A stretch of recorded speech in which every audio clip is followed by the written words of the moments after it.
ప్రపంచం అంతా ఈరోజు గ్లోబల్ విలేజ్గా మారిపోతున్న సందర్భంలో ఈరోజు ఈ కుల సంఘాలు కుల సదస్సులు అవసరం అంటారా? సమాజంలో వేరే వర్గాల వారికి మా మీద ఈర్ష్యా దేశాలు పెంచేటట్టుగా పనిచేస్తున్నారు. దానివల్ల మా సామాజిక వర్గం సమాజానికి ఇంత మేలు చేశాము, మేము ఒక ఫ్యూడలిస్టిక్ భావజాలం ఉన్న వాళ్ళం కాదు, అభ్యుదయ భావజాలం ఉన్న వాళ్ళము, సమాజం కోసం ఆలోచించే వాళ్ళము, అన్నదాతలం మేము, నలుగురికి అన్నం పెట్టే సంస్కృతి ఉన్న వాళ్ళం, అంతేగాని మేము ఏదో కుంచిత భావంతో పెట్టింది కాదు అనే దాని మీద ఇప్పుడు వేరే వాళ్ళు దాడి చేస్తూ మమ్మల్ని కించపరుస్తూ మమ్మల్ని నీచంగా చూస్తూ మమ్మల్ని ఒక సమాజంలో ఒక పెద్ద భూతాల్లాగా మమ్మల్ని క్రియేట్ చేస్తున్న దాన్ని మేము తిరిపి చెప్పాల్సిన అవసరం ఉంది. కాబట్టి ఈ యొక్క సమావేశం ద్వారా సమాజానికి మేము చెప్పదలుచుకున్నాం. ప్రపంచంలో వివిధ సామాజిక వర్గాల్లో ఉన్నాయి. మా సామాజిక వర్గం కూడా దాదాపు 2.1 crores 2,10,00,000 మంది మా సామాజిక వర్గం యొక్క జనాభా ఉంది. ముఖ్యంగా తమిళనాడులో అన్నిటికంటే ఎక్కువ దాదాపు 65 నుంచి 70 లక్షల మందిలో తమిళనాడులో ఉన్నారు. తెలంగాణలో 25 లక్షలు ఉంటారు, కర్ణాటకలో 40 లక్షల మంది ఉంటారు, ఆంధ్రలో 36 నుంచి 40 లక్షల మంది ఉంటారు. ఓవరాల్గా భారతదేశ జనాభాలో 1.5% మా సామాజిక వర్గం చెందిన ప్రజలు. మా సామాజిక వర్గం యొక్క సంఖ్య భారతదేశ జనాభాలో 1.5%. అమెరికా చూసుకోండి, మీకు సిలికాన్ వ్యాలీ చూసుకుంటే కూడా ప్రముఖంగా మా వాళ్ళే ఉన్నారు.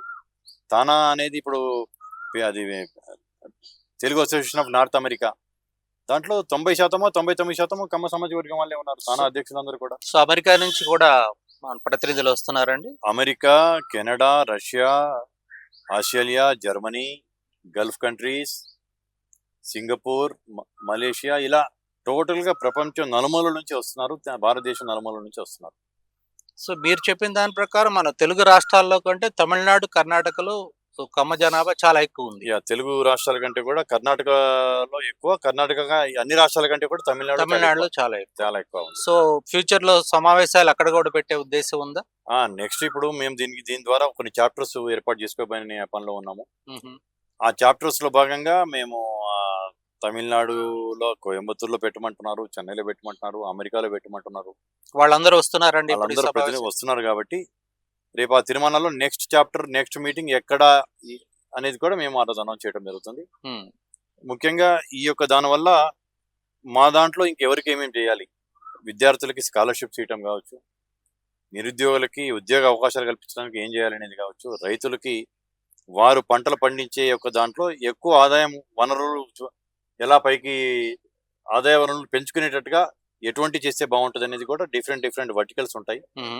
వ్యవసాయ రంగం మీద, విద్యా రంగం మీద, వైద్య రంగం మీద, మీడియా అండ్ సినీ పరిశ్రమ మీద, పెట్టుబడులు ఆకర్షించడానికి పెట్టుబడుల దాని గురించి కూడా మేము ఏం చేయాలని. కానీ మీరు చెప్పిన రంగాలన్నింటిలో ఆల్రెడీ కమ్మ కమ్యూనిటీ చాలా అడ్వాన్స్డ్గా మెజారిటీ సంస్థలన్నీ కమ్మ కమ్యూనిటీ చేతుల్లోనే ఉన్నాయి. మీరు చెప్పిన వర్టికల్స్ లైక్ మీడియా కానీ, సినిమా ఇండస్ట్రీ కానీ, విద్యా వ్యవస్థ కానీ, హాస్పిటల్స్ కానీ.